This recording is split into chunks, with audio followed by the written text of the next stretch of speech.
another edition of Michigan Conservative Roundtable. My name is Mac. I'm going solo today. I'm going to talk about the State of the Union address delivered by President Trump last night. First observation I made is that Ted Cruz really needs to lose that facial hair. The beard and the goatee, not working for you, Ted. And that Alexandria Ocasio-Cortez looked like a teenage girl who didn't get her own way. We have some experience with that, my wife and I, as we raised two teenage daughters who often heard the word no when it was in their best interest to hear the word no. They accepted it. They've grown up to be wonderfully independent and responsible adults. No great applause came when the president suggested, "United we stand, divided we fall." This really doesn't surprise me, as it seems like the left is content, if not delighted, by the idea that this country fall apart so they can replace it with another. Lastly, the president reached out with an olive branch, and I suspect it will only in the end be slapped out of his hand by the left.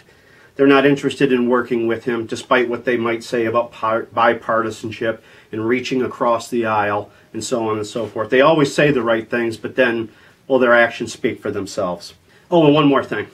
I thought the First Lady, Melania Trump, was just absolutely stunning last night. She's just an amazingly beautiful woman.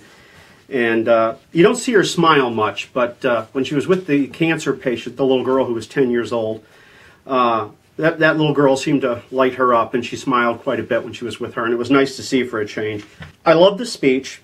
The very best I think I've ever heard, including those given by Ronald Reagan, Bill Clinton. Barack Obama was pretty good at giving his. Gerald Ford was terrible. Nixon was terrible. Jimmy Carter was terrible. But last night's speech I thought was beautifully delivered. Timing was just awesome. And I think he spoke to the heart of the American people last night. Early on, he called for unity among the two parties, not to see ourselves as Democrats and Republicans. He didn't say independents, but he could have. And to come together and work for one much better, greater America. He's dedicated to the idea he really is dedicated to the idea of making America great again. The president spoke on American ingenuity and sacrifices that have been made, recalled the fact that in July of this year, 2019, will be the 50th anniversary of man landing on the moon.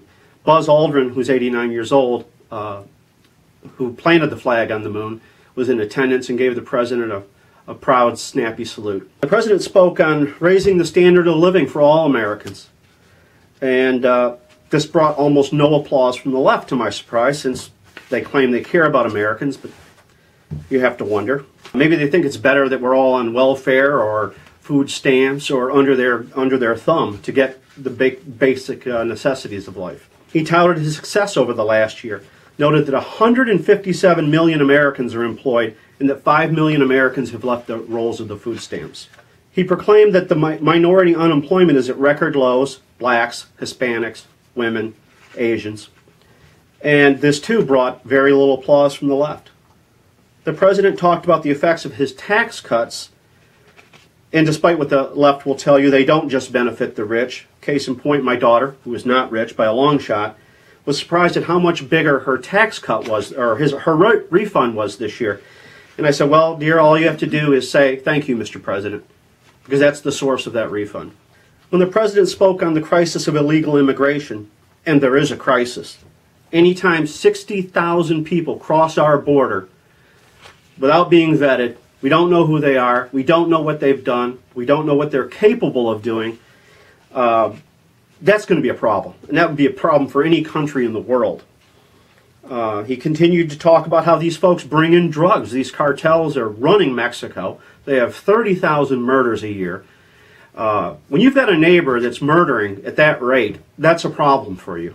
You know, if the Canadians had a problem with our murder rate, I wouldn't say they were wrong. He cited that the great job that the ICE agents have done. Last year, electing 266,000 illegals last year for various crimes. Among those, 100,000 assaults, 30,000 sex crimes, 4,000 murders. I can't understand how anybody can hear those numbers, those staggering numbers, and not be moved by them. I think the polls from last night's, the positive poll results from last night's speech maybe people have moved a little bit on that issue. Kamala Harris, presidential candidate for 2020, couldn't even bring herself to do anything but frown and shake her head. She certainly wasn't going to applaud the reduction in human trafficking. That's really sad. The president went on to crush the silly idea that American women are oppressed in today's society. He noted the number of women in Congress is at a record high, that 66% of all bachelor's degrees go to women, and how more women are employed now than ever before. And all this from a man they claim is a misogynist. The president also pledged a renewed commitment to reducing the cost of prescription medications. He made note of the fact that the same drug that we have to pay a fortune for in this country is bought in other countries for a fraction of the cost, and that needs to change. And he's got a plan to do something about it. He introduced the advancements in AIDS research and promised funds going forward to rid America, then the world, of this horrible disease.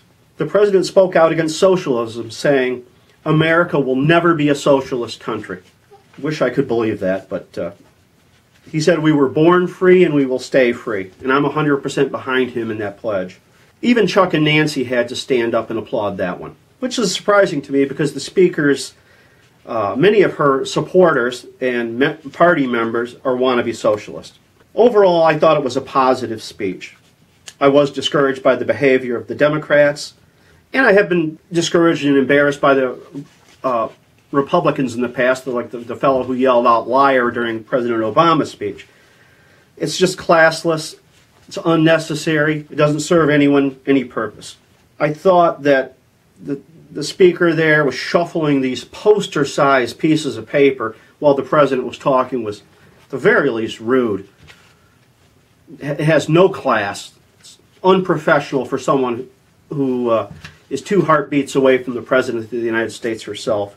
With her childish facial expressions, it was hard to watch. And then last but not least, we have the response from Stacey Abrams. It was a joke.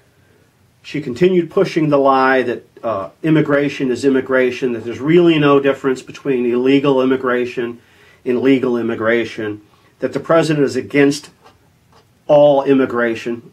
That's just a lie. She knows better. They just keep saying it and saying it and saying it so the haters can do what they do best, which is hate. He's constantly said, we want people to come here, but we want people to come here legally, not illegally and unvetted. I don't know what better way he can say it than that. They're just going to resist to be resistant. And she went on, the usual charges of racism and so on and so forth. That's the same broken record we hear nonstop on the cable news network. It is simply just not true. If you listen to the man, you know better. I encourage everybody to do that more often. Please hit the like and subscribe buttons if you saw what you liked today or liked what you heard today. And remember, stay safe, watch your six, and don't tread on me. See you next time.